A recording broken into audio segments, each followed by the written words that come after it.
February 1977. I Don't Waffle.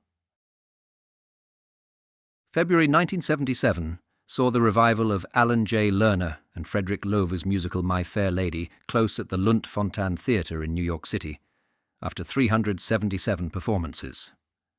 In Northern Ireland, the soon-to-be-named Iron Lady paid a visit. Political developments in February 1977. The IRA members who were arrested at the end of the Balcombe Street siege in London were convicted of 6 murders. The Balcombe Street siege had begun on the 6th of December 1975. On the 15th of February, the leader of the unrecognised South African state of Rhodesia, now Zimbabwe, Ian Smith, thanked the Portadown branch of the DUP for its message of support to him. Conservative Party leader Margaret Thatcher visited Belfast and Derry on the 21st of February.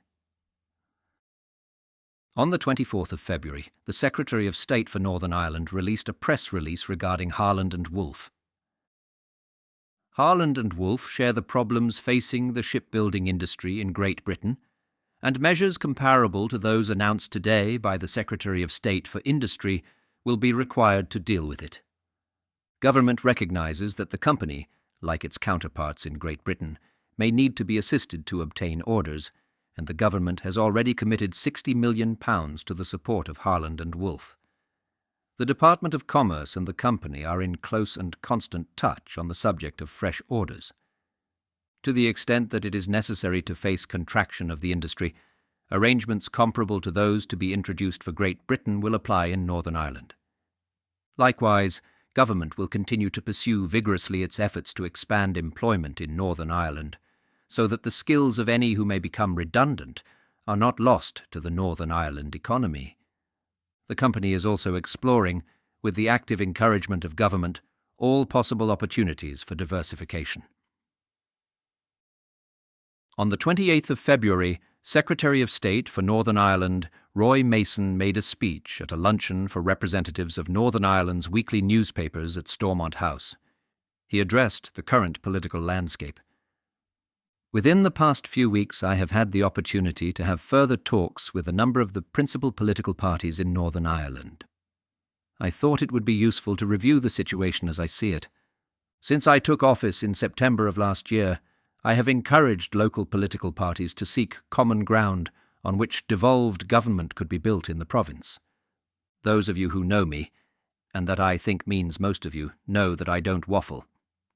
I must say to you frankly that I see little sign as yet that the major parties are willing to come together or reach a compromise on the areas of disagreement which exist.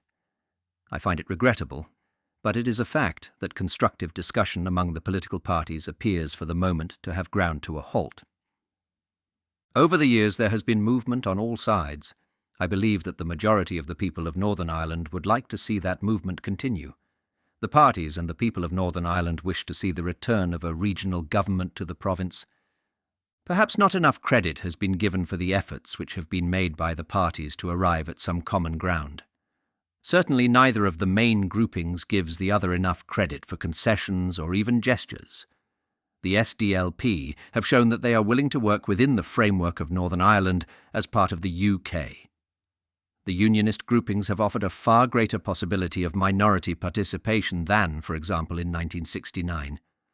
And 4 of the 7 main political parties, SDLP, Alliance, UPNI, and NI Labour Party, now favour partnership in government. Shootings and stabbings in February 1977. February 2nd.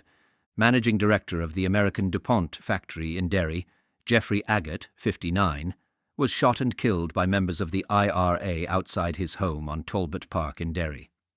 This killing marked the beginning of a series of attacks on businessmen. There were further killings on the 2nd and the 14th of March 1977.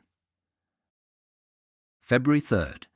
Joseph Morrissey, 52, a Catholic civilian, was found stabbed and with his throat cut on the Glencairn Road in Belfast. Members of the UVF gang, known as the Shankill Butchers, were responsible for the killing. February 5th. RUC officer Robert Harrison, 50, was shot and killed by an IRA sniper while on patrol in Guildford, County Down. February 12th. RUC Officer Samuel McCain, 33, was shot and killed by an IRA unit in Clockmills, County Antrim. February 19th. The UDA shot Catholic civilian Brian Canavan, 35, dead at his home on Clifton Crescent in Belfast. February 23rd. UDR soldier Peter Hill, 43, was shot and killed by an IRA unit in the waterside area of Derry City. February 24th. RUC officer Harold Cobb, 38, was shot and killed by an IRA unit while manning a security barrier in Lurgan, County Armagh. February 25th. The UVF shot and killed Catholic RUC officer Joseph Campbell, 49, outside the RUC base in Cushendall. The attack has been linked to the Glenanne gang. February 26th.